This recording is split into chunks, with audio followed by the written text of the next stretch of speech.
Për herë, shinjestra e tyre kanë qenë shije tuaja. Që atëherë, shkrim në një, forcën me fantazinë.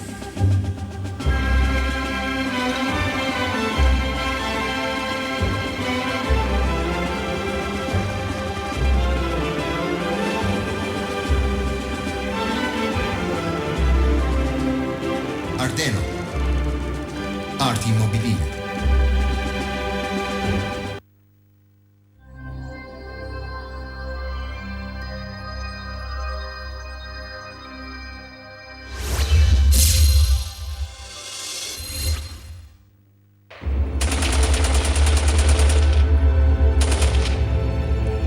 Babalarët e tyre nuk i vranë sot. I kemi vranë gjatë 40 vjetëve që i ka shkuar, 45 vjetë. Nuk mund t'i lash dur xhelat kaq lehtë na shtjak. Në maternitetin e Tiranës janë bërë kurban, janë therrur bebe për t'i quar gjak Enver Hoxhës për transfuzion se i bën të mirë. Disa qindra ton arë dhe bijuteri që me vendim të biros politike të vendosen në bankat e jashtme. Dhe avukat populli është Petrita Zema, turturuesi i Wilsonit, i Genzit dhe imit. Do ta them, po munde, këtu jemi në rrugë për me treguar. Përshëndetje të nderuar shikues, jemi edhe sot në emisionin ton Rno për me treguar. Sot do flasim për një ngjarje të madhe, relativisht të njohur për shqiptarët. Do ta sjellim atë pasi java që kaloi ishte e mbushur, ose kjo ngjarje dominoi faqet e shtypit, ekranet e televizionit. Bëhet fjalë për një që, ose për atë që unë e kam quajtur si krimi i fundit i komunizmit në Shqipëri. Bëhet fjalë për vrasjen e simbolit, e tribunit demokracisë, udhëheqësit televizjes studietore të vjetorit të vitit 1990, që solli dhe përmbysjen ose nisi përmbysjen e komunizmit në Shqipëri, Azem Hajdari. Për shqiptarët është e njohur jo vetëm vrasja, momenti i vrasjes, po krejt figura edhe ajo punë ose ajo vepër heroike e Azem Hajdarit, e cila pas me jetën e tij fatkeqësisht u kaput në mes në atë që do ta përsëris prap, unë e quaj krimi i fundit i komunizmit në Shqipëri. Është një ngjarje tragjike, një ngjarje që la gjurmë në historinë e popullit dhe të kombit shqiptar. Do të flasim sot në studio për këtë ngjarje, po jo vetëm për ngjarjen, po të flasim për figurën e Azem Hajdarit, nga një njeri, një dëshmi nga një njeri që e ka njohur më mirë nga të gjithë ne, e ka njohur shumë afër. Bëhet fjalë për bashkëshorten e Azem Hajdarit, Fatmira Hajdari, të cilën unë e kam të ftuar në studio. Sonja Hajdari, jam i nderuar që je në studion time dhe në emër të shikuesve të Shijak Televizion të uroj mirëseardhje. Mbrëma, faleminderit për ftesën gjithashtu. Siç e anoncova dhe në këtë fillim të emisionit, ne do të flasim për Azem Hajdarin, për figurën edhe për ato pika të forta të jetës tij deri në atë ndarje të dhimbshme dhe të parakoshme me ju, me familjen, po edhe me të gjithë shqiptarët që e donin dhe respektonin. Përpara se të duhet të kujtoj në shikuesve që zoti Azem Hajdari, da vjen më mirë të thrasim, ishte edhe një mik i Shijak Televizion, një përkrahas edhe si përkrahas i fjalës së ri, si ilustrator i demokracisë, ai nuk mund të ishte ndryshe. Që në fillimet e veta, Shijak Televizion e ka ndjerë dhe në mënyrë të fuqishme mbështetjen e Azem Hajdarit, dhe për këtë arsye ne ndjehemi disa herë të detyruar të respektojmë figurën e tij dhe ta kujtojmë vazhdimisht këtë figurë të shquar të historisë sonë. Përpara se të kalojmë në bisedën tonë, unë kam përgatitur një insert më tepër për opinionin publik, për atë moshë të re, për fillimet që ka jap disa inserte, po do ta fillojmë në fillim me fillimet e aktivizimit ose të njohjes publike të Azem Hajdarit, gjë që do të diskutojmë dhe bashkë me ju atë që ju ndjet, që ju keni përcjell në këto momente heroike, po dhe të vështira për Azemin, po edhe për familjen e tij. Të ndjekim insertin, pastaj do të kthehemi në studio. Okej, atëherë faleminderit për ftesën.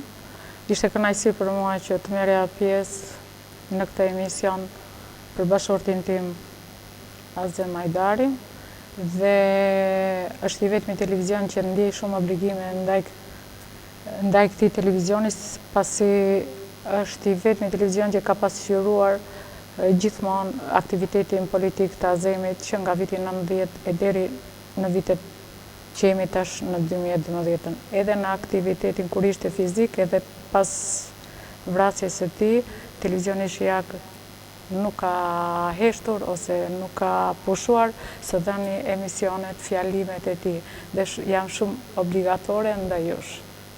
Është kënaqësi për mua që jam Insertin ju lutem, regjia.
Në fillim njerëzit se njihnin. Pyesnin kush është ai riu, ai i madhi. Përgjigjeshin burrat me lot në sy, ai është Azem Hajdari.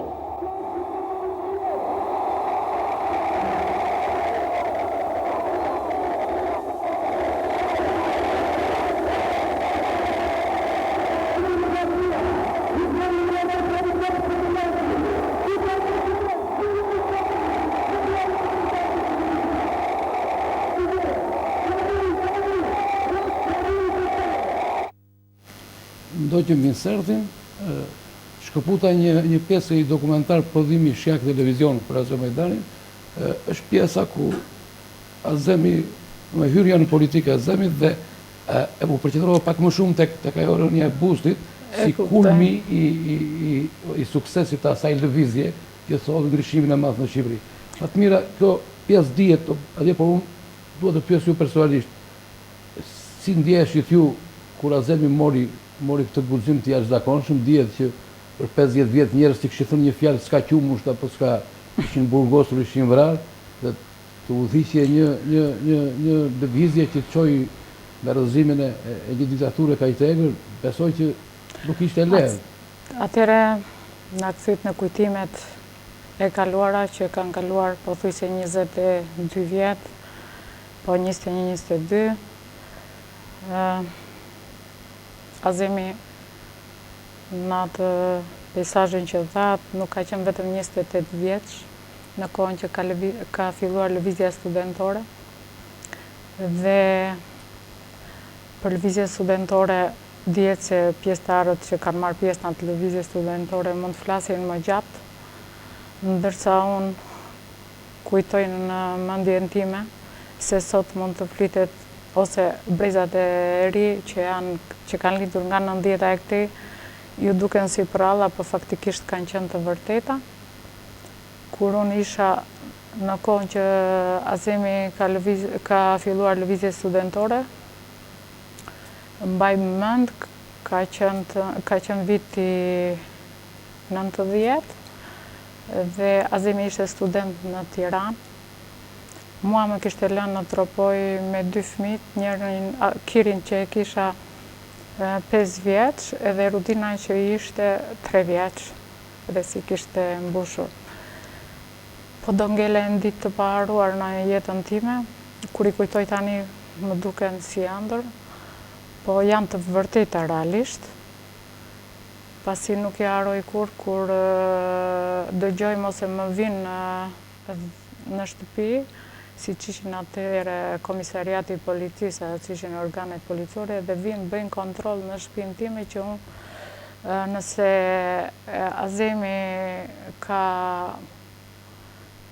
për kontrol të ndryshme, dhe mbaj mend që në shtëpi vetëm unë dhe baba i Azemit që ishim, edhe 2 fëmijët, dhe kontrolli papritur në atë turin të shpejt, friksoj kalamajt, unë ndërkojim bashka kalamajt, s'ka asgjë, s'ka asnjë problem, se çfarë kishte ndodhur nuk e dija, vetëm dëgjoj në lajme që Azemi kishte takuar Ramizalin në atë kohë, ishte drejtuesi i shtetit shqiptar, si ishte lehtë atëherë dilshe kundra Ramizit, dhe sidomos Ana Veriut nuk e pranonte aq lehtë, dhe në televizion ose në lajme në atë kohë thuheshe që Azemi ka dalë kundra pushtetit.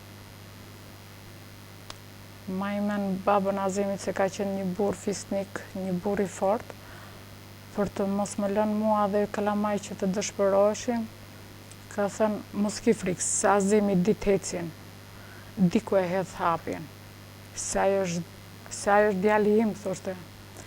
Se baba i Azemit faktikisht ka qenë në atë kohë 30 vjetë komunist ka qenë, dhe ishte nga ato komunistat e pasër, sinqert që e mbante dokumentin gjithku me vete, dhe se haroj që ai se lëshonte për asnjë minutë atë dokument partie që ishte test e partisë në atë kohë, dhe më thot ma e shikon këtë do të shkoj ta dorëzoj atje ku e ka marrë, dhe unë jam me djalin tim dhe me juve.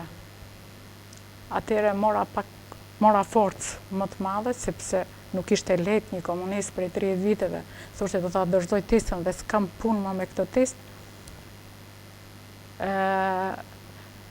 Dhe më pas rrjedhën ngjarjet, Azemi merrte në telefon, lishim takime si që ishin atyre postat, prisnim me ankth, unë dhe Kalamajt ku po flisim me Azemin si ishte situata, si kishin ndryshuar, a kishin arrestu, a që bën të Azemi, vetëm largësia bën, a di ndjesh edhe më keq kur je në largësi.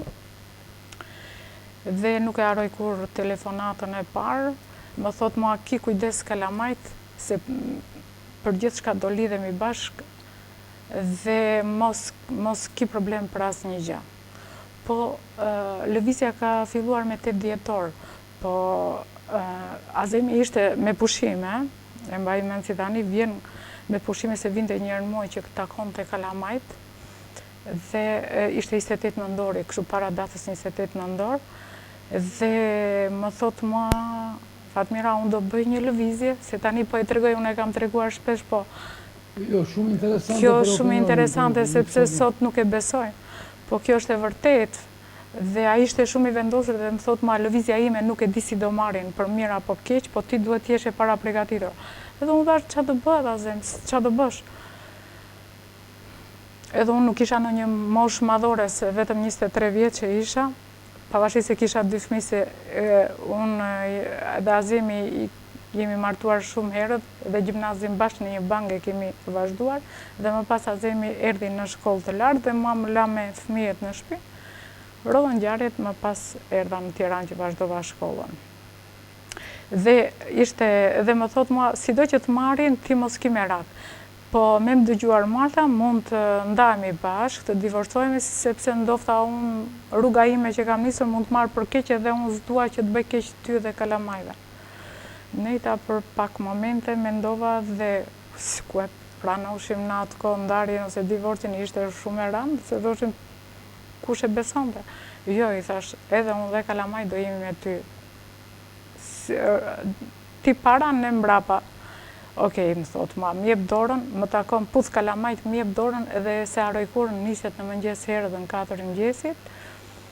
Edhe pastaj rodhën ngjarje që dolën në ekran në televizor me 8 dhjetor, që dolën para 8 dhjetorit, se me 8 dhjetor u kriju Partia Demokratike, po lajmet ishin më përpara kur studentat u ngritën edhe shkuan tek filloi pak më herët. Më përpara. Fatmira, e ndjerit presionin atje, presionin po themi të rrejtimit komunist, po edhe opinionit publik, një fjalë. Okej, presionet kanë qenë aq të mëdha se a mu mi bëshin presion, e çoja fëmijë në qerë dhe nuk ma pranonin, e çoja djalin në kopësht nuk ma pranonin, sepse baba i fëmijëve ka dalë kundra pushtetit dhe s'kemi se si. Dhe lotët e mia s'pushonin, sepse e kisha shumë vështirë, në punë duheshe të shkoja, Kalamajt s'mi pranonin në qerdhe, shia mitingje, antimitingje në qytet. Shumë veta më thoshin njerëz të afërm të Azemi që më thoshin shko në shtëpi, mos dil fare, sepse është shumë rëmoj. Ku më shikoshin, më thoshin fjalë nga më të ndryshme, sepse ashtu kuptoshe në atë kohë. Megjithatë, më pas Azemi mori një vendim, kur pas shpalljes së Partisë Demokratike, me 8 dhjetor, mori një vendim dhe më thot mua nisu për Tiranë me gjithë Kalamajt, se e pa situatën time shumë vështirë në Tropoj. Njerëz që përkranin, njerëz që bënin të kundërtën, a kishte në Tropoj, ku edhe rrugë? Që më përkranin mua ishim... Ishte një pjesë shumë e vogël në atë kohë. Ishte shumë e vështirë që Tropoja të bësh me Azemin në atë kohë, sepse nuk e dishin lëvizjen e Azemit, nuk e kuptoshin lëvizjen e Azemit.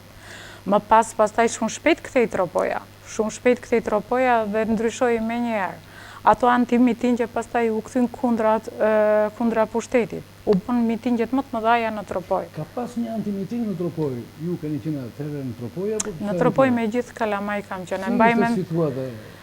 Unë kam qenë në shtëpi dhe ka ardhur, ka qenë doktor Berisha me Azemin, Arben Imami, Neritan Ceka, njësër me sa më kujtohet, po ka qenë antimitingu më i vështirë në atë kohë, nuk e di po ato filmime ku kanë vajtur, po ka qenë shumë e vështirë dhe, si thonë, Zoti i ka ruajtur,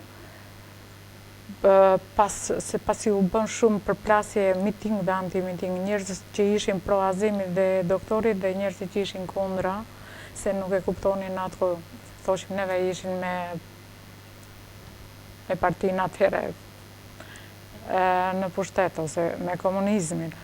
Më pastaj ndryshuan gjërat, unë erdha në Tiranë dhe gjithçka e ndoqa nga afër Azemin, lëvizjet e tij, më pas në Tiranë pastaj.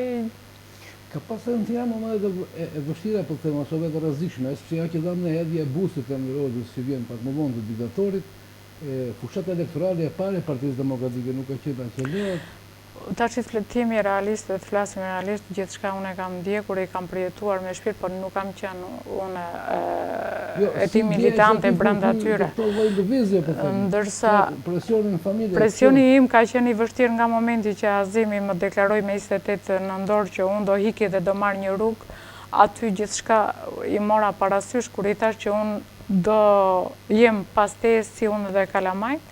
Dhe më pastaj ndoqa Azemin, ankthi im apo jeta ime e stresuar deri në momentin që është vrar Azemi, gjithmonë në ankth dhe në stres kemi qenë. Kështu që në qoftë se do t'i kujtojmë ato vite, kanë qenë shumë të vështira, shumë me ankth, shumë me kërcënime. Llogaritë nuk flishim, shtëpia ime ruhej nga rojet që ishin që ruanin Azemin, më shumë i kishte miqe shok të tij që e ruanin sepse kishte kërcënime nga më të ndryshme. Dhe derisa u vra nga 90-a deri në 98-ën që Azemi u vra, tërkohën ka qenë i kërcënuar. Ka pas në fakt një aktivitet politik të ngjeshur edhe shumë impulsiv. Shpërthimet e spikatjet, të them më mirë në atë. Edhe vetë nuk ka qenë një politikan që i rutinës, po të them. Okej, unë nga ana politike nuk du me folë, sepse ka mishok që flasin, që kanë qenë persona në fjalë, dhe mua s'më pëlqen që unë të them se ky ka qenë Azemi në politikë, apo ky ka qenë Azemi, sepse ka folë boll doktor Berisha, kanë folë njerëzit, shokët e tij, miqtë e tij. Kështu që për politikën... Nga njëre do të dalim se Azemi është një person politik dhe ne nuk e shmangin dot. Po nuk mund të... Aktiviteti politik është me gjitha të do mundon... Anën politike nuk mund t'ja japun meritat, po ja japin të tjera. Do bëjmë një pak bashkë, do klasi vetëm për anën njerëzore, por ajo i duhet thoshë, ajo ishte që të gjithë jetën e tij, edhe në momentin kur zgjodh deputet, edhe në momentin kur kishte fituar Partia Demokratike, Azemi prapë ishte impulsiv dhe krijonte dallë dhe përplasje. Azemi ka qenë gjithmonë djalë impulsiv, që i vogël, jo kur ai u zhvillua, u rit, u integrua, rrethanat e kushtet e bën edhe, si më thënë, të papërmbajtur. Azemi, ku ishte rreziku, shkonte Azemi. Nuk i friksohesha askujt në botë. Kjo duhet të qenë e vështirë edhe për shembull, transmetohej disi në familje, ky lloj tensioni edhe... Po tani familje, ankthi dhe stresi dhe frika ishte, ndonjëherë mund t'i triqen, ndonjë vëmendje që i thosh Azem, kujdes, Azem, kështu, ti ri në shtëpi dhe unë i kam marrë parasysh. Kur ta ketë shkruajt Zoti me vdek, unë do vdes. Kështu që ai gjithçka ja besonte Zotit. Rrezikun ai e dinte, edhe në minutën e fundit kur është vrar atë ditë në mëngjes që është nisur nga shtëpia, gjithmonë më thoshte, po nisem, po nuk e dija kthehem. Aty do kaloj një moment tjetër të vështirë të Azemit, edhe për ju normalisht, është momenti i plagosjes parlament, një nga krimet nuk ishte ndodhur, besoj që është në 50 vjet e fundit në Evropë nuk ka ndodhur një vrasje deputetit në parlament. Do ndjekim një insert. Okej. Pastaj do diskutojmë bashkë. Po. Insertin.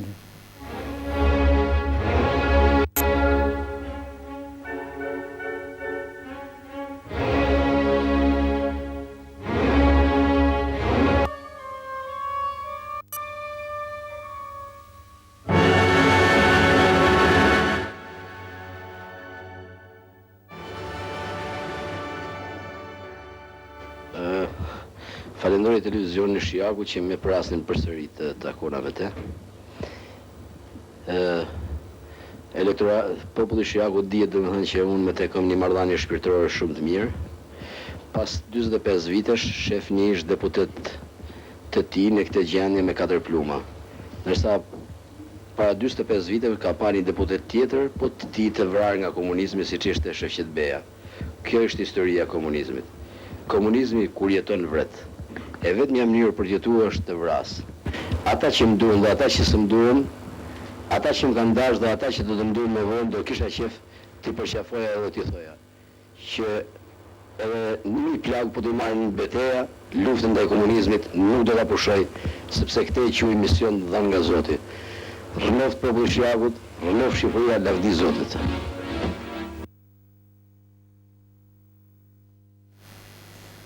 Mira, një moment i vështirë për ju. Ky është një moment me gjithmonë shumë i vështirë. Unë kam qenë në punë atëherë tek Ministria e Drejtësisë, ku është gjykata kushtetuese tani, dhe djali sapo kishte mbaruar shkollën dhe ishim tek zyra ime që po priste të mbaroja punën për të vajtur në shtëpi.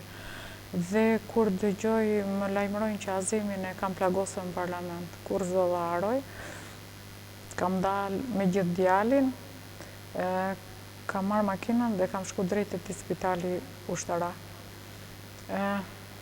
Ato momente do ngelen të paruara, pasi Azemi ashtu siç e pam edhe në insert, i shtrirëm dhe më thot mua, në qoftë se e gruaja ime, thot, mos të shoh lot në sy. Kam shirë lotët, ju kam afruar afër, dhe kam filluar t'i fshi djerset ballin, sepse dhe jam munduar ta mbaj veten që të mos nxjerri lot nga syt. Po nuk i haroj kur ato momente, pasi vajza ishte në klasë 4, Kiri ishte në klasë 7, dhe kur vete në shtëpi më thot vajza se e kishin marrë, e kishin dërguar në shtëpi për gjendjen që ishte, situata që ishte, e kishin marrë shoqëruesit të Azemit, dhe kur shkoj në shtëpi më thot mu mam, çfarë ka babi? Asgjë, i thash unë se si kishin treguar. Thot mua që e pash në makinë, tha pash rroba me gjak, kishte parë xhaketën a rrobat e Azemit me gjak, tha diçka ka babi. Asgjë, i thash nuk e di, nuk ka pas rroba me gjak. Më pastaj e mora me të mirë, i thash është plagosur, po s'ka problem për jetën. Dhe gjithmonë rishim edhe kur është vrarë në 88, thoshim inshallah s'ka problem për jetën, inshallah nuk e ka gjetur gjë. Dhe më pas nuk e haroj kur ato ditë në spital ushtarak, kur Azemi ishte i plagosur, dhe vinin njerëzit aq shumë duke e vizituar dhe e parë, sikur Azemi jo që ishte i smur dhe po shëroheshe dhe gjendja e tij ishte e mirë. Dhe në humor Azemi thoshte, ju që jeni të shëndosh, mos u dobësoni, sepse nganjëherë jam i shërben edhe për me prit plumat. Sepse thoshin që i ka ngelur një plumë në indet e buta. Dhe njerëzit pastaj me humorin e Azemit, edhe pse kishin dhimbje e qanin, nuk e haroj kur. Radha ishte nga jashtë spitalit deri brenda dhomës që vishin. Dhe s'mjepnin atë ndjenjën e mirë, ajo lëvizje e popullit, sikur pa e shikonin për herë të fundin Azemin. Megjithatë ai përballoi, e kaloi dhe atë situatë, u bë me Pateric, e kishte shumë bezdi Pateric, nuk e haroj. Thoshte, më bën komunista të heci me Pateric, po zot ta mbaj shumë gjatë. Të tjera tregojnë në fjalimet Azemit, Duam ju të fjalimet. Intervistat e Azemit tregojnë më qartë dhe më bukur. Jo, unë do të pati është një atentat në prokuroria në mes parlamentit, një deputet i Partisë Socialiste, e fillon 5 herë me ne, zoti e shpëtoi kësaj herë. Po, Azemin gjithmonë zoti e shpëton, dhe se ishte shumë besimtar. Po, si e përjeton të Azemi këtë se në atentatit ose në bisedat tuaja? Azemi ishte, pothuajse ishte bërë një me atentatet, sepse nuk ishte shumë kohë, ai kaloi atentatin në kohën kur vajti dhe çoi ndihmat në Kosovë.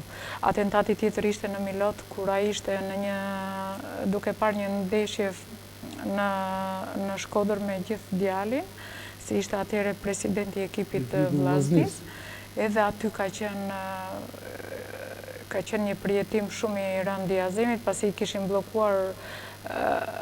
bllokuar në një vend që thoshte nuk më merrte as telefoni, as lajmëroja njëri në gjendje që ishte, vetëm dëgjonte breshëri që gjushin nga jashtë dhe brenda, dhe djali që ishte brenda makinës. Për shikuesit duhet të sqaroj që bëhet fjalë për një rrethim pothuaj gjithë natën të Azem Hajdarit me djalin edhe me disa miq të tij në urën e Milodit në Mamurës, nga policia e shtetit, një terror i papar psikologjik është trajtuar shumë në shtypin e kohës, por unë po e pjesë Fatmirën për atë që kjo ndjente kur burri dhe djali i saj ishin të rrethuar nga forcat e policisë, sigurisht në Milod, po edhe për ngjarje tjetër siç ishte Tropoja që jo përdo më parë. Po, edhe ai u sulmua me sa mbaj mend që çonte ndihmë për refugjatët e Kosovës.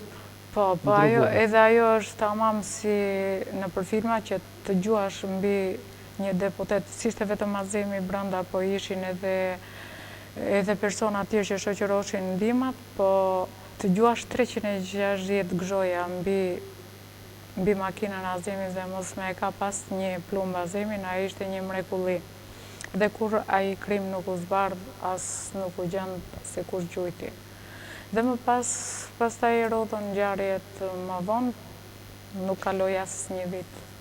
Ti më gjithë plagosja, nuk po flas si u trajtua juridikisht, a u vul drejtësia, apo jo gjëra që për djerin e opinionit publik, atentatori i Azemit pas vrasjes dhe Azemit u lirua, u zgjodh edhe më duket kryetari i komunës dhe tani nuk jeton më. Si e trajtoi, si e diskutonit bashkë këtë moment shumë i vështirë, 5 pluma në parlament? Unë dua të them edhe këtë që Azemi falte shumë. Nuk ishte hakmarrës, po ishte falës. Dhe unë se haroj kur e gjujti Gafur Mazereku në parlament, edhe ai mori një dënim minimal qesharak, megjithatë ai erdhi duke u liruar 5 vjet, 8 njerë, pastaj 5, po nuk i bëri as ato 5 vjet. Po kur ishte në momentin që doli nga spitali që Azemi erdhi në shtëpi që e vizitoni njerëz, kishin ardhur njerëz e Gafurit nga Hasi dhe kërkonin që të pishin kafe në shtëpi. Dhe kur nuk e haroj që Azemi tha hap janë i derën si mikut, si armikut, byrë të vitë pirë kafe. Erdhën njerëzit dhe Gafurit në shtëpi, pritët? Ishin njerëz që kishin të bëshi me Gafurin, dhe erdhën pin kafe për Azemin, në kohën që ishte i plagosur, dhe duke u sqaruar në lidhje me atentatin që ndodhi. Du me thënë këtë që Azemi nuk mante mëria askuj. Veprimet e Gafurit ndodhën në atë kohë, sepse ishte i shtytur, kuptoheshe në atë kohë, se ishte partia në pushtet i shtytur nga klanet tjera, nuk du me hyrë në politikë se s'më pëlqen shumë. Megjithatë, ngeli përsëri gjallë edhe mbas 5 plumave. Filloi të rimerte veten, filloi përsëri aktivitetet e papushuar, si gjithmonë. Pas disa momente vështira, Fatmira, po pjesë, unë në disa e kam shoqëruar atëre punoja gazetare ishte të Albania dhe më qëllonte. Ka qenë një vizitë shumë e suksesshme në Gjirokastër, ka qenë i plagosur dhe edhe një miting në Palatin e Sportit në Vlorë. Në shumë të suksesshme ishte, duhet dhe problemin politik që Partia Demokratike ishte shumë të vështirë të vepronte në për shkak të bandave të Komitet Shpëtimit që ishin akoma aktive. Jemi realist tash mbas në të shtatës çfarë gjendje, çfarë situate ishte në Shqipëri. Po sepse situata u vështirësuai shumë sa që u bën ndarja veri-jug. Atëherë Azemi se pranonte ndarjen e Shqipërisë veri-jug, u bën veriu kundra jugut dhe jugu kundra veriut. Dhe Azemi mori një iniciativë të tij, shumë e vështirë ka qenë, dhe nisi fushatën nga jugu. Dhe më pas, pati goxha vështirësi me hyrë në jug, po si thonë asaj, më pas edhe ato e njinin Azemin, e dishin idealin e Azemit, e dishin se për çfarë lufton të Azemi dhe të gjithë e përkrahen.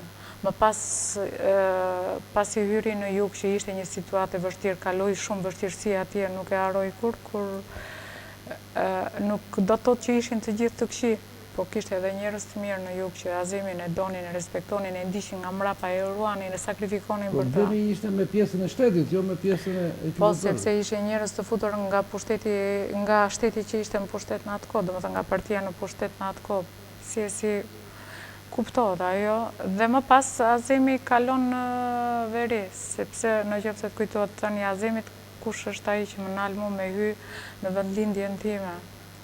Nuk e pranon dhe kush është ai që më ndan mu nga vëllezërit, motrat, nga njerëzit që ai ishte lindur dhe rritur atje, dhe Azemi ishte i vetmi njeri që vendlindjen e tij ose njerëzit e tij i respektonte në çdo kohë, sepse ishte i vetmi njeri që kishte jetuar, si i thon, kishte ngrënë pirë në ato kushte të vështira si ishin komunizmit në tropoj, dhe e njihte sepse vinte nga klasa punëtore dhe arriti të hyjë në politikë. Dhe politika e tij ka qenë e ndërgjegjshme, ka qenë tamam me ideal të pastër. Nuk ka pas interes ose po hyn në politikë për të marrë një karrike, kurse ka kërkuar karriken. Gjithmonë ka luftuar me ideal dhe me pastërti. Dhe ashtu dhe u vra. Fatmira, do vim në momentin dhe duhet të zgjedhim pak më gjatë, do vim në momentin më të vështirë tuajin edhe të atyre shumë njerëzve që e donin në zemin, kryesisht tuaj familja. Momentin e vrasjes, do ndjekim një insert. Unë kam zgjedhur dy pjesë, një pjesë që Azemi përthue e merë rreziku në sirë, si me thënë, edhe momentin e ceremonisë të barimit. Janë momente të rënda për ju, po do të shohim edhe për opinionin publik. Insertin e lutem. Azem Hajdari do të ruhet në kujtesën e kombit si shqiptar i madh, që ndëroi dhe mbrojti me zjarr dhe në fund e lau në gjakun e tij flamurin kombëtar. Duke parë dhe analizuar me kujdes nga pikpamja juridike dhe teknikave të saj deklaratat e 5 drejtuesve të mësipër, ne rezultojnë kontradiksione nga më të thella. Megjithatë, i shmangim këto deklarata të drejtuesve të kësaj hierarkie për faktin se ato më shërbejnë mua për të radhit në deklarimin dhe depozitimin që sot për para këtij parlamenti të një padije e cila ka të bëjë me ekzekutimin tim fizik dhe djalit tim.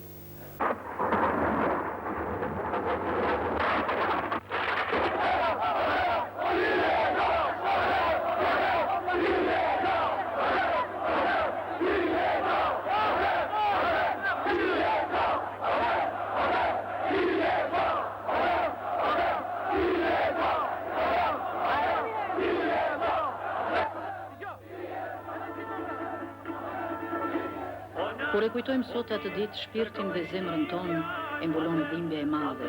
Demokratët shqiptar nuk e shohin më fortunën Azem, nuk e ndihen zërin e tij të fuqishëm.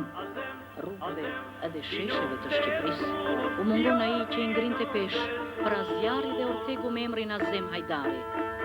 U bën 12 muaj që Azem Hajdari prehet në një tokë shqiptare. Nuk dihet a prehet rënkon si në legjenda dhe shpirti ti nuk gjen prehje. Si mund të prehet shpirti shqiptare të madh, kur ankon e loton çdo pëllëmbe tokës shqiptare, e mbjellur me vuajtje dhe mirim, e mbjellur me rrugën deri me varë dhe të rëmbe, jo vetëm tokën, por edhe tokën. Si thonë, a mund të preheti qeta Azem Hajdari, kur vrasit e tij, vrasit e lirisë dhe të demokracisë shqiptare, bredhin të lirë, vrasit e vegjële të mëdhenj, që duan të përgjakin dhe amanetin e herojit të demokracisë.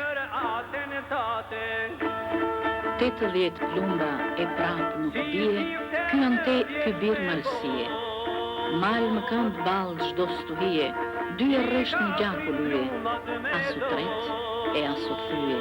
Plumbat burrit i kanë hije, edhe hijen do t'jam bledhin, në flamur t'ja vëm krye. Ndizi malet të këndojnë, qiftelit që lot kullojnë, zogu i bjeshkës, hesht i këndën, zana i malit klipin nemën, shqipja dyshe qau zemrën, që janë ata që shkullën rënjën, që janë ata që e vrasin nënën, që janë ata që vranë djemët, e bën gjëmën. Një vit në një vajtim shekspirian për njeriu më të dashur, më popullor të shqiptarëve. E në këtë vajtim bashkohen sot edhe kundërshtarët e tij politik, sepse siç është shprehur familja e tij, Azem Hajdari nuk ka patur asnjë armik personal. Familja e tij nuk I ka patur kujt borxh. Ai mbi çdo gjë kishte kombin dhe flamurin. Dhe këtyre ndoj që më në të vështirë për ju edhe për ne, ndoj që unë duhet ta filloja pak me një deklaratë që unë e kam bashkuar jo pa qëllim me pjesën e ceremonisë. Azemi, domethënë, e kisha marrë atë në sy dhe I thotë, doli të më vristit mua edhe djalin tim. Shumë e rëndë, kjo edhe në realitet. Duke sikur e ndjente, sikur e priste që gjithmonë rrezikun nga kjo, domethënë nga kundërshtarët e tij që edhe 7-8 vjet sa I binte pas. Po s'ka qenë lehtë rrëzosh të ratë sistem komunist. Pas ata ishin prapë në. Ata ishin të fortë prej 50 viteve dhe këta sapo ishin krijuar. Ai ndjente Azemi, domethënë kërcënimi rrezikun për jetën. Mbas edhe nuk më besoni, po ju si bashkëshorte duhet ta besoj që e ndjeni shqetësimin. Atëherë siç ju thash edhe unë, mbas 5 plumave që mori në parlament, ai gjithmonë ndjehej I kërcënuar. Dhe vetëm një gjë domethënë që më ka ngelur mua merak që ai nuk arriti të shoh, sepse ai thoshte mbas 5 plumave Zoti më fali një fëmijë. Akoma unë isha shtatzan në atë kohë. Dhe mbasi u plagosën parlamentin nuk isha shtatzan. Më pas ngela shtatzan dhe thoshte dhurata që më ka bërë Zoti mbas 5 plumave është që nusja ime do të do ketë një fëmijë dhe kjo është dhuratë që çmuar më thoshte mua. Kjo është dhuratë thoshte që ti do ta shohësh kurse çfarë është djalë apo vajzë. Edhe ai u vra, po nuk e pa kur se çfarë kisha unë, djala apo vajzë. Nuk e dinte. Jo, absolutisht. Nuk mjetet që janë to. Jo, sepse ai e qunte dhuratë mbas 5 plumave. Ato ka qenë momente të trishtueshme, unë nuk e harroj kur, në datë 11 shtator, unë isha në shtëpi me gjithë fëmijët, ka qenë ditë e shtunë, dhe kur kthehet nga Fieri, nga mitingu që kishte në Fier, më merr në telefon, më pyet si isha unë, pasi isha pak e rënduar nga shtatzania. I thash mirë jam, edhe kalamajt mirë jam, po jam mërzit shumë, sikur më çoi Zoti, dhe thash du me dalë si s'bën me pi kafe. Mirë më thot ma, po të dërgoj makinën dhe ajde para PD-s, edhe unë zbres ndërkohë sa të mbaroj punë edhe pim bashkë kafe. Më çon Zoti edhe marr 2 kalamajt, vjen makina, marr 2 kalamajt edhe hypi makinës Azemit dhe shkoj para PD-s. Kur arri para PD-s ishte akoma ditën, nuk ishte erësuar dhe ulem në një tavolinë aty përballë PD-s dhe në moment nuk vonom shumë dhe vjen Azemi. Ishte shumë I lumturuar, ishte shumë I gëzuar, sa fillon edhe bën humor aty në tavolinë në lidhje me mitingun që kishte kaluar. Dhe ajo ka qenë kafja e fundit që kam pirë me Azemin dhe filloi të erësoshe dhe dritat nuk ishin duke u ndezur, më thot Fatmira, thot merr kalamaj dhe nisu para dhe unë s'do vanoj se jam shumë I lotur dhe do kthehemi në shtëpi. Më duk ajo natë shumë e trishtueshme, sikur edhe t'jep Zoti një parandjenjë jo të mirë. I them po s'do vanohesh, jo thot ma, nuk do vanohem. Dhe nisem unë me kalamajt me makinë të Azemit për në shtëpi. Gjithë rrugës të rruga Elbasanit ishte shumë errësirë, edhe para PD-s edhe nga rruga Elbasanit ishte errësirë, sikur më hypi një trishtim, pse ishte kjo errësirë. Arri në shtëpi, në atë kohë biles kishim kosovarët në shtëpi dhe shtëpia ime ishte e mbushur me krevatët e kosovarëve, pasi Azemi kur filloi lufta dhe u dyndën kosovarët për të shpëtuar nga Serbia andej, më kishte sjell 15 kosovarë dhe gjysmat ishin ikur, po gjysmat kishin ngelur, s'kishin ikur akoma. Dhe kur na ka ardhur lajmi lajmizi, thonë asaj, më kanë marrë në telefon dhe më kanë thënë që kanë gjujtë përsëri Azemin para PD-s. I them kalamajve ishin ullur të dy fëmija po lunin me njëri tjetrin. Unë isha 7 zanë, e lodhur isha. Vetëm ju them, s'kisha njëri tjetër në shtëpi, vetëm i them Kirit, se Kiri ishte mësu, ishte treta herë që Kiri ishte mësu me atentatet e Azemit, dhe i them Kiri kanë goditur babi. Kiri, si ishte dhe, Kiri ishte i vogël, as 14 vjeç, si kishte bërë akoma Rudina 10 vjeçe. Po, bërtet Kiri thot është gjallë, mam. Unë e di që është gjallë, mam, nuk e di shala gjallë. Edhe se haroj kur del Reis Qiqo, Reisi doli përsëri tek Shiaku. Edhe ju ma keni dhëmë me Reisin lajmin, që thanë që u godit Azemi, ju bë atentat para PD-s, dhe mendohet që ka humbur jetën. Atyre ka bërtit djali shumë. Kiri nuk e kam mujt me maj dot, po ai vetëm mbaj mend që ka gjujtur në xham dhe ka thyr xhamin, dhe më pas kanë ardhur njerëz nga jashtë, komshi, më pas janë mbledhur të tërë në vishin nga PD-ja, njerëz të mitë që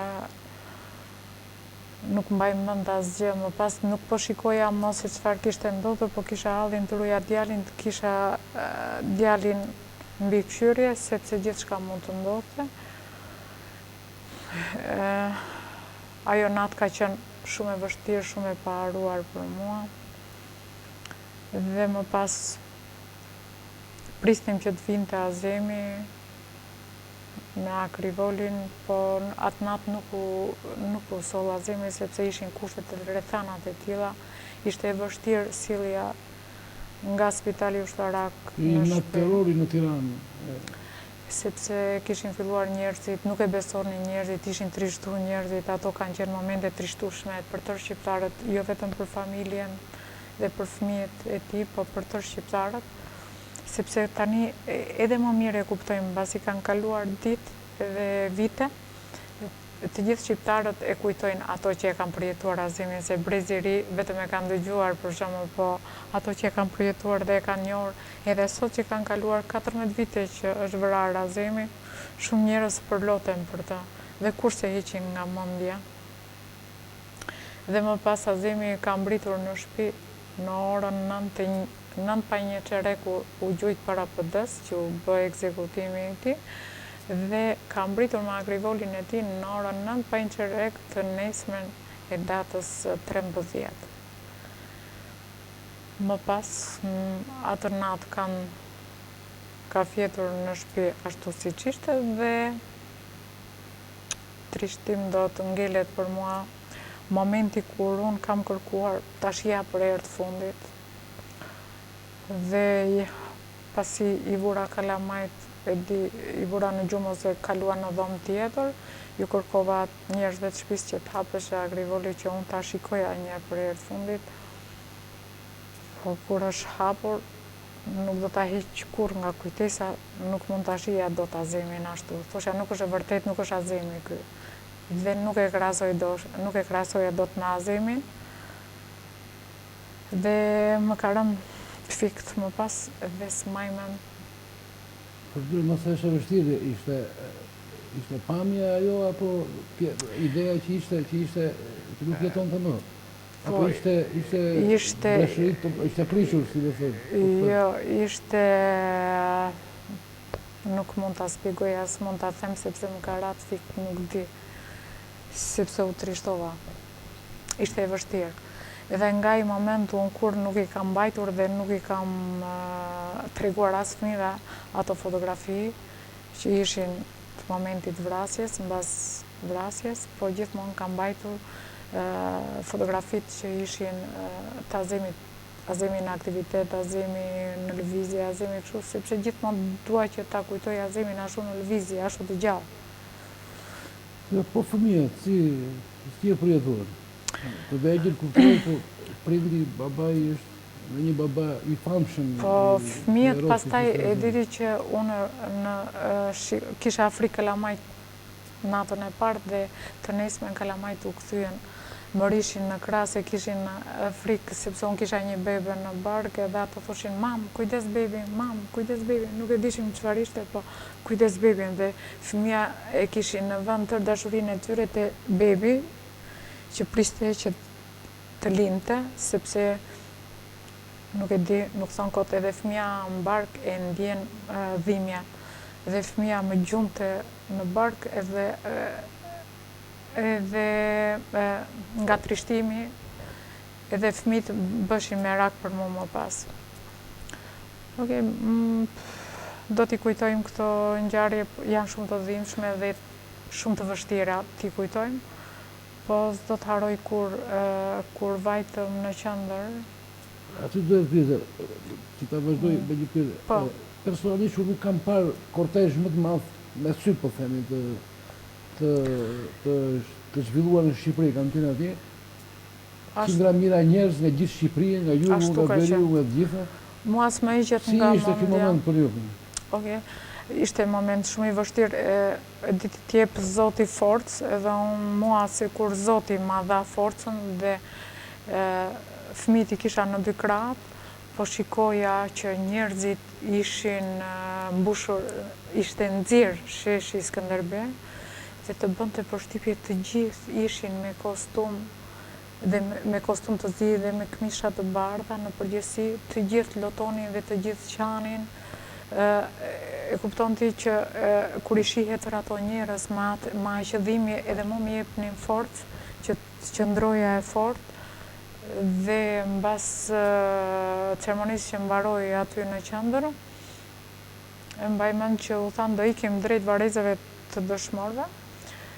Më falë, faktikisht të dëshmorët duhet ishte, po akoma s'ka shkuar, se atje në Rimandja do niseshe së Rimandja aty. Më duket se ishe për... Dëshmorë është aktualisht, po akoma s'është shkuar të varrezat e dëshmorëve. Kështu që atë ditë pastaj turma mendova që do shkojnë drejt varrezave për të bërë varimin ashtu siç duhet Azemit, po mori kthes krejt ndryshe dhe kur do të harrohet nga mendja ime ose do të ngelet në mendjen time që nuk u bë ceremonia ashtu që siç e meriton të Azemi, po shkoi shumë ndryshe, shumë e papritur. Si rrodhën situatat e papritura, po ishin jo të mira, pasi Azemi meritonte një tjetër varim, dhe në varimin e tij duhet të merrte pjesë, aty merrshin pjesë të tërë shqiptarët, po duhet të merrshin pjesë pa ndarje, pa ideje, Nuk merrte pjesë vetëm qeveria, ose shumica e qeverisë, po të themi, po shqiptarët besoj që... Po sepse kontributi i Azemit ishte për tërë shqiptarët, nuk e kishte kontribut asnjë anës. Nuk po them mund të vinte në varim e zëm një që ishte komunisti flak dhe zdonte me dash sepse po jarozum diktaturën, e kupton? Nuk po them për ato nacionalistat të tmerrshëm, apo komunistat të tmerrshëm. Po themi ato që ishin njerëz, që kishin një ideal, dhe ato në përgjithësi megjithatë tregonte, sepse të varimi që një varim madhështor pavarësisht si devijoi pastaj dhe nuk shkoi ashtu siç duhet. Ka shumë analiza, ka shumë që e shikojnë në këndvështrime ndryshme këtë punën e ceremonisë e cila devijoi siç thatë ju.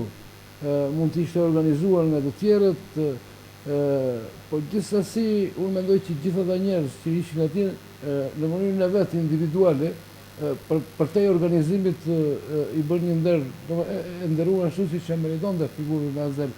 Flas personalisht për qytetarët shqiptarë, të pastaj skenarët politike dhe këto pra paskera do janë të tjetër gjë që ne bëm paktin që mos të merremi me këtë pjesë të politikës dhe unë dua që ta respektoj, të mos të vazhdojmë.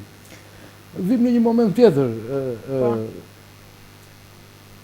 Pas vrasjes, një energji shumë të madhe politike, qytetare, e të drejtësisë, po dhe të opinionit publik ka marrë ndëshkimi i vrasve të Azem Hajdari. Kemi një gjyq të trajtuar për mendimin tim si një vrasje ordinere, jo vrasje politike, po themi. Ju jeni juristë dhe mund të më korrigjoni dhe të asim. Ju si ju duket ky proces, po themi zyrtar i zbardhjes së vrasjes së Azemit, po edhe, po themi, i vënies në vend të drejtësisë. Unë si që kam thënë, nuk dua ty se kush dhe cili pse si u vra Azemi, e kam deklaruar dhe kam bërë një deklarat familjare që ditët në parë të vrasjes së Azemit. Azemi nuk ishte që erdhi pa pritur vrasja, po dieshe që do vriteshe, pasi a i kishte 4 atentate radhas, dhe çdo mëngjes që ikte më thoshte Vladimira, po ike në mëngjes, por nuk e dija kthehem larg. Sinjalizimet e tij ishin nga gjitha anët që ai priteshe nga momenti që ti organizoshe atentat. Kështu që unë nuk e harroj kur edhe Periklitetin ish ministër i rendi në atë kohë, që më merr në telefon dhe më thot, thuaj Azemit mos lëvizin pa njoftuar sepse është në rrezik. Azemi e dinte rrezikun që po i kërcënoshe, po kur nuk u friksua dhe kur nuk u largua. Ndofta dhe nga shumë njerëz i thoshin miq e shok largo për ca kohë, po Azemi nuk ikte, nuk u largonte, nuk ishte nga ata njerëz që friksoshe nga askush.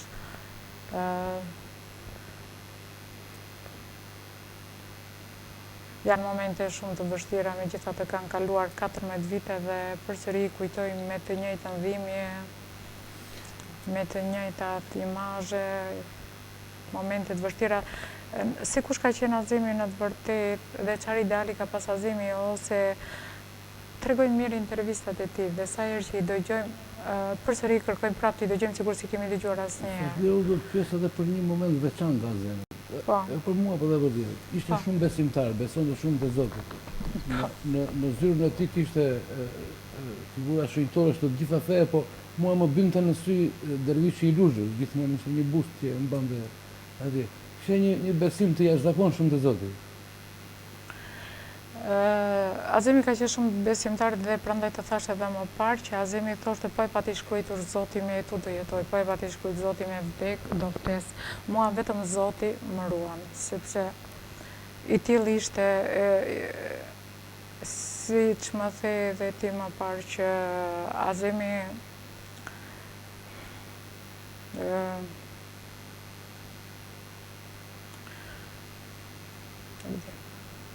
në lidhje me vrasjen e kisha fjalën që më thatë që kush e vrau, cili e vrau, aktualisht as sot nuk e di se kush e vrau, cili e vrau.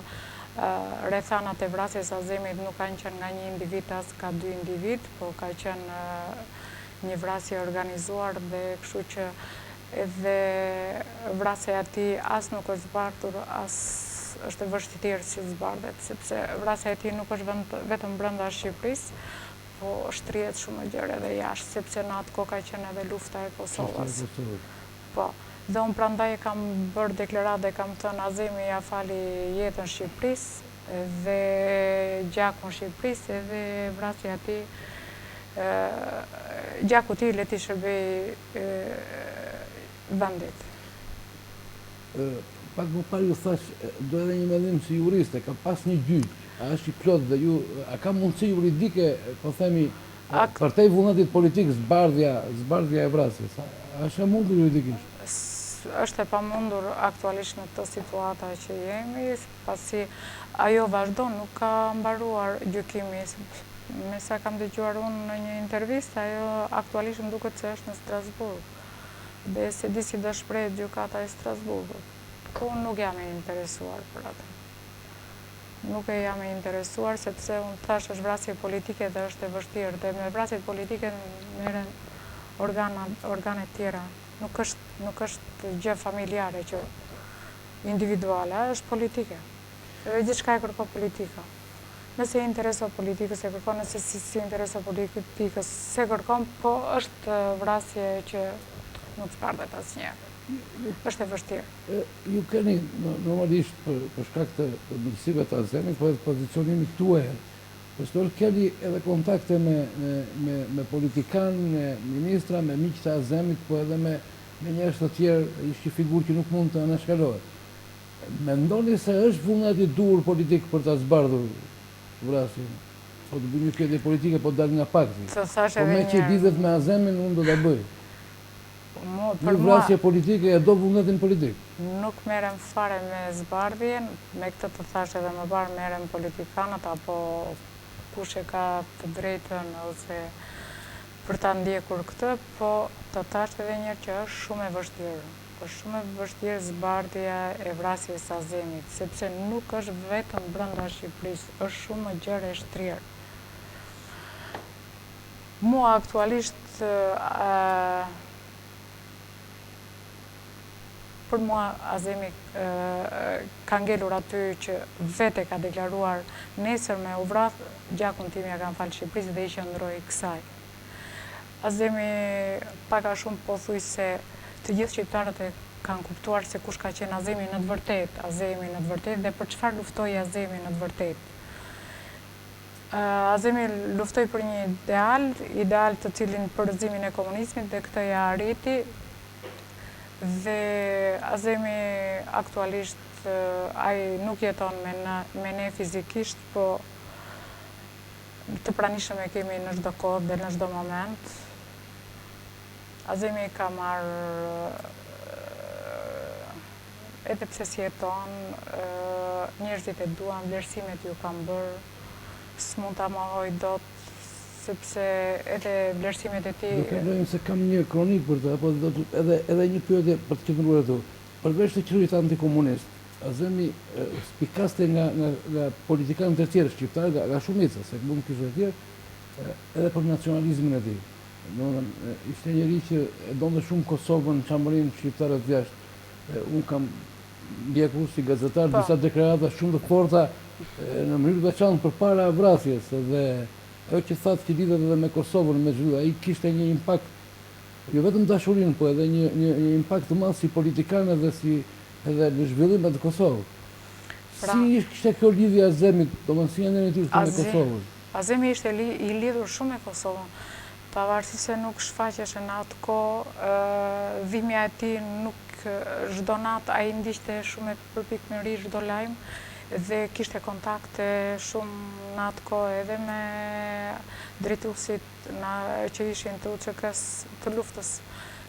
Dhe shumë njerëz e takonin, ato ishin gjëra që bisedoshin vetëm nga Azemi, nuk më tregonte mua në lidhje me marrëdhëniet, po di vetëm kaq që Azemi kishte shumë kontakte të shpeshta me Rugovën, takime shumë të shpeshta me Rugovën, me persona të tjerë, po di vetëm kaq që Azemi ka qenë shumë i lidhur dhe gjithçka e përjetonte luftën në Kosovë, dhe më vjen keq që s'arriti ta shkel Kosovën. Gjëja kryesore që Azemit i kanë ngel peng, do më thënë, Azemi nuk pa Kosovën, Azemi nuk pa lindjen e fëmijës dhe Azemi nuk e përjetoi demokracinë e vërtetë në Shqipëri, po vra shumë shpejt. Fakti që u vra, që atë tregon që ne në atë kohë nuk, fakti që u vra simboli i demokracisë, që nuk e kishim të demokracinë e vërtetë. Fatmira, duhet të ndjekim një kronik që ne kemi bërë me rastin pak ditë më para, me rastin e përvjetorit të vrasjes së Azemit, pastaj do kalojmë tek një pikë që dua ta diskutojmë, që siç është nderimi i Azemit. E fillova pak, po unë do ndërpreva dhe do ta vazhdojmë tani. Besoj që është shumë e rëndësishme edhe për opinionin publik, sidomos për brezin e ri i cili ka pak informacion për shkaqe të ndryshme. Kronikën i lutem. Partia Demokratike ka përkujtuar sot vrasjen e liderit të lëvizjes studentore në ndëllit Azem Hajdari, 14 vit më parë në qendër të kryeqytetit. Kryeministri Sali Berisha, kryeparlamentari Zofina Topalli, Kryeparishkisë së Tiranës Lulzim Basha, familjarët e të afërm por dhe simpatizantë thjesht demokrat kanë zhvilluar sot paraditë omazhi në busin ngritur për nder të pishtarit të demokracisë pranë selisë së Partisë Demokratike. Në fjalën e rastit, lideri demokrat Berisha tha se Azem Hajdari po kujtohet sot në 100 vjetorin e pavarësisë së vendit, për vjetor që sipas tij nuk do të ishte një lloj pa kontributin e arzakonshëm për lirjen e demokracinë e Shqipërisë të herojt Hajdari. Si do ishim sot në 100 vjetorin e pavarësisë? Ishte trimëria, heroizmi, guximi i jashtëzakonshëm i këtij tribuni legjendar, që në krye të lëvizjes studentore u përball në dhjetorin e 90 me diktaturën më tegër që Europa kishte njohur pas lufte,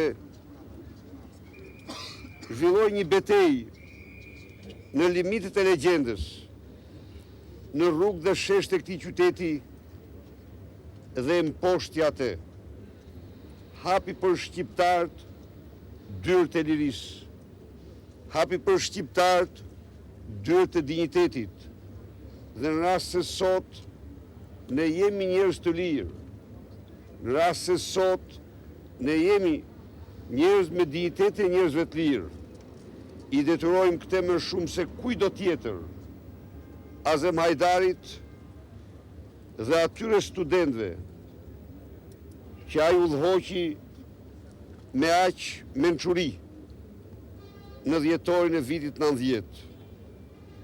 Nderojmë ne sot kujtimin e Besim Çerës, një demokrat i thjesht, por vlla në ideale, në shpirt dhe në zemër me tribunën e lirisë Azem Hajdari, i cili ra këtu në krye të detyrës.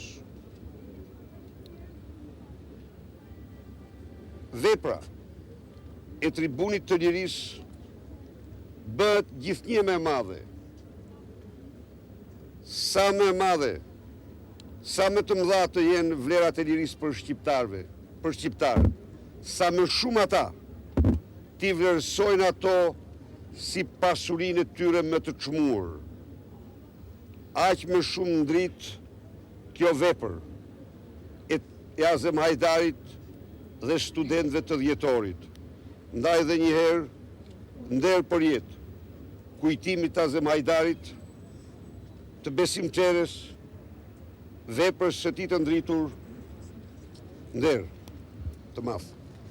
Azem Hajdari ishte një nga figurat më të rëndësishme të zhvillimit demokratike në vitet 90. Ai u shqua për vetitë e tij organizative që në fillimin e lëvizjes studentore për të vazhduar në pasën e primtarinë politike, duke mbetur në kujtesën historike si një udhëheqës me vlera të rralla demokratike patriotike dhe për cilët është dhënë urdhri pas vdekjes, dhe për cilët atij është dhënë pas vdekjes dhe urdhri largjer Kastrioti Skënderbeu. Mira ndoqëm një kronik të përgatitur në rast të përvjetorit. Tani, pyetja ime është përtej nderimit mbar popullor, përtej vlerësimit të njerëzve të thjeshtë, i cili edhe siç e pamë edhe në gjitha kronikat, të gjitha insertet që ne dham, ishte i jashtëzakonshëm, që nga 90-ta, po themi edhe në pjesën publike të Azem Hajdarit, nderimi zyrtar, nderimi nga ana e shtetit, nga ana e sa ka qenë, sa i mjaftueshëm ka qenë për Azem? Siç e pam edhe në insert, intervistat e doktor Berishës, e qoftë se i mbledhin që 14 vjet, se flet 3 herë në vit për Azemin, njëherë me 12 shtator, njëherë me 28 nëntor dhe me 5 maj. 3 herë në vit ka 14 vjet që flet doktori për Azemin. Dhe shikon dhe e konstaton që çdo intervistë që jep dhe sa kohë kalon, ndjenja e tij ose imazhi e Azemit, doktori flet sikur ta kishte përpara ose si ta kishte gjallë, sikur është duke biseduar me ta. Dhe nuk kam se çfarë ngrej unë më lart, po dëgjojmë fjalët e doktorit dhe tregojmë se në çast të arti ka qenë Azemi dhe sa ndihet mungesa e Azemit brenda Partisë Demokratike për shqiptarët dhe për tërë njerëzit. Në pak bu parë thamë në një lapsus që u bët, do shtë s'ishte lapsus, po thatë që për të varëzë dëshmorën, në fakt Azemi është dëshmorë dhe nuk është të varëzë dëshmorën. Po tani këto janë ca procedura që nuk janë në dorën time, po kanë ngelur pak. Nuk e kam për ju, për shtetin, pyetja ime ishte për shtetin, për struktura shtetërore. Azemit nga presidenti Mojsiu ju ka dhënë urdhrin deri kombit, që është një vlerësim për Azemin, më pas ka që në vitin 2002. Në vitin 2003, presidenti Rugova i ka dhënë medaljen e artë lidhjes Prizrenit Azemit, edhe kjo është përsëri një vlerësim për Azemit, si sot nuk e kemi Rugovën, po më pas presidenti Topi i ka dhënë përsëri urdhrin e Skënderbeut Azemit. Ndërkohë është bërë edhe dëshmor, po tek varrezat e dëshmorëve nuk ka shkuar akoma, pasi nuk është bërë akoma ajo përgatitja e duhur, ose që të vi momenti i duhur që të dërgohet në varrezat e dëshmorëve. Ka dhe një tjetër moment që është i rëndësishëm. Në përvjetor, ju thëtë që doktori flet në tre momente, 3 herë në vit, do më nda shumë... Jo, të thash flet 3 herë në vit, 14 vjet që se kemi Azemin, 3 herë në vit, edhe në qoftë se marim intervistat e ti, do më thënë, nga intervista në intervist flet më me ndjenjë, më me pasion, më me dhimje, më me vlera për Azemin, sepse sa ditë kalojnë mungesa e ti ndjehet. Ajo që do të thëshë unë, por në, po themi, një moment i kujtesës, i ndërgjegjes geston janë edhe ato që ka bëjnë mediat, që bëjnë opinioni publik në dhe, sa e kënaqur, ose se me thëmë, sa e mjaftueshme është kjo që bënë kjo pjesë? E keni në base ju... E kam ndjekur këtë 12 shtator, më ka bërë për shtypje ta që t'javim vlerat Shijakut, se s'mundja... Jo, po ja japim atë që ka Shijaku, vlerat e Shijaku që e ka nisur datën 12 shtator që në mëngjes, me intervistat dhe me imazhet e njerëzve që kishin lënë, dhe më thënë imazhet e njerëzve për Azemin, dhe më pas të gjithë aktivitetin e Azemit nga momenti që ka filluar politikën në ndjetën ose lëvizje studentore dhe deri në momentin e vrasjes, Shijaku nuk ka pushuar, po të bëri më bën përshtypje jo vetëm mua, po dhe njerëzve që kanë ardhur në shtëpi për vizita që asnjë media nuk dhanë për vrasjen e Azemit. Ndodha as të shkruarat as ato elektronike, përveç Gazeta 55 që kishte shkruar dhe një gazet tjetër më duket. Metropolia. Tjera ti çfarë kishin lënë në heshtje, po të vje keq faktikisht që të lihet vrasja e Azemit në heshtje, pasi në gjakun e tij kanë përfituar të gjithë shqiptarët. Që brenda shqiptarëve futet edhe media, kujto që ti përkas media elektronike apo e shkruar, duhet të shkruaj për diçka që është reale. Është një ngjarje me rëndësi në historinë dhe nuk kështu dhe pyetja ime, që është një ngjarje me shumë rëndësi dhe me shumë ndikim në zhvillimet shqiptare. Kjo tregon që media pak është mbrapa në rritjen ose nivelin e demokracisë, që ti thot gjërat ashtu siç janë realitet. Nuk i pëlqen. Nuk i pëlqen të arrisjellin atë njerëz që ndjehen keq, ka njerëz. Më vjen keq se tani frika ka ikur, nuk ka më frikë. Jo, është problemi, ajo ndjenja e fajit, e turpit, për shumë njerëz atëherë ishin, po themi kundër, po ishin... Po se ka qenë momentet e tilla, nuk po themi për momentet e para të vrasjes së Azemit, sepse edhe mediat kishin frikë ta përdorin, po tash aktualisht në vitin 2012 secili duhet të pasqyrojë të vërtetën. Dhe unë nuk them të shkruaj as më pak, as më shumë, po të vërtetën dhe aktivitetin e Azemit politik, dhe asgjë më tepër më shkruaj për Azemin, nuk po them të japin data që si të merito Azemi, po të shkruaj ato që meriton Azemi, ose ato që ka dhënë Azemi për Shqipërinë.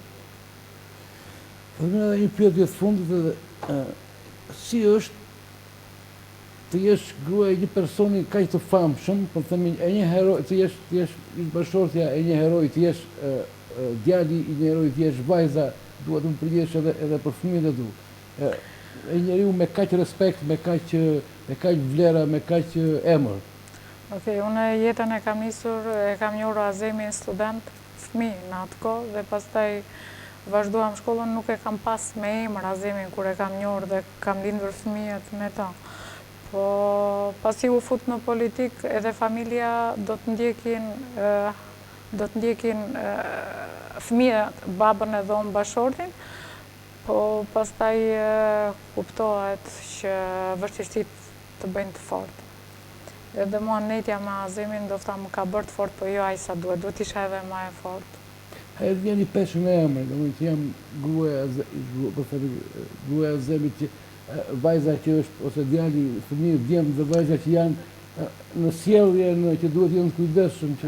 Pesha emrin ai është një emër që e njohin të gjithë, po më shumë është dhinja, dashuria, shpirti tek Azimi, në rat parkimi që na mungon, dashurinë familjare dhe pastaj politike është punë tjetër pastaj.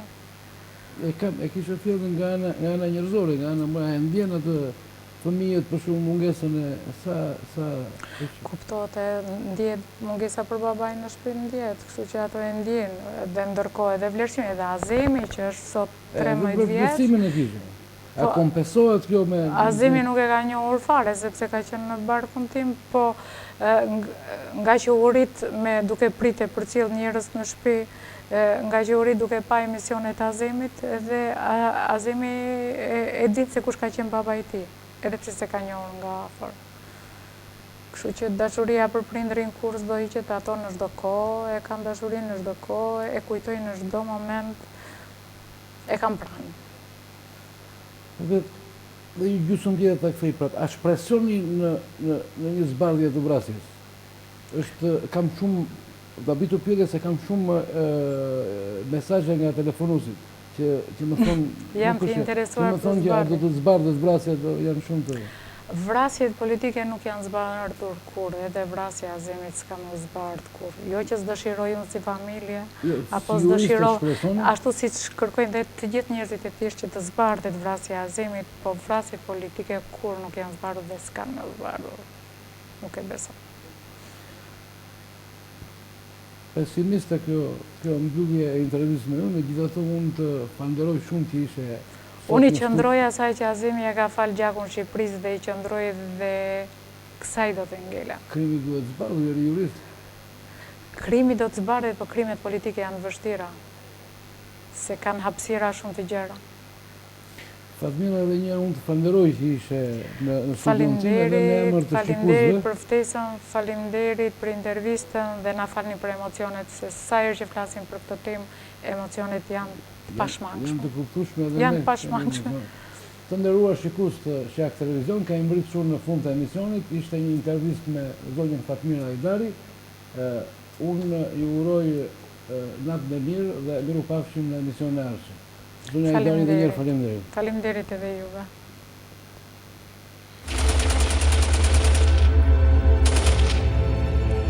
Baballarët e tyre në t'i vranë sot. Kemi vëra gjatë 20 vjetëve që i ka shkuar, 25 vjetë. Nuk mund t'i lash dur xhelat kaq lehtë na shtjak. Në maternitetin e Tiranës janë bërë kurban, janë therrur bebe për t'i quar gjak Enver Hoxhës për transfuzion se i bën të mirë.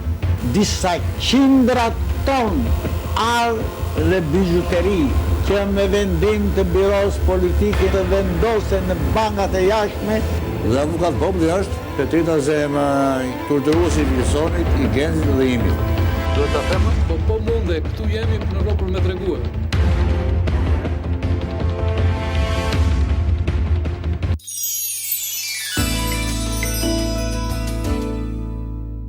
Luksi nuk është më një ëndër. Kompania ACG e sjell atë nëpërmjet një kompleksi ambiente zhvannimi dhe shërbimesh të ndërtuara me një koncept ultramodern.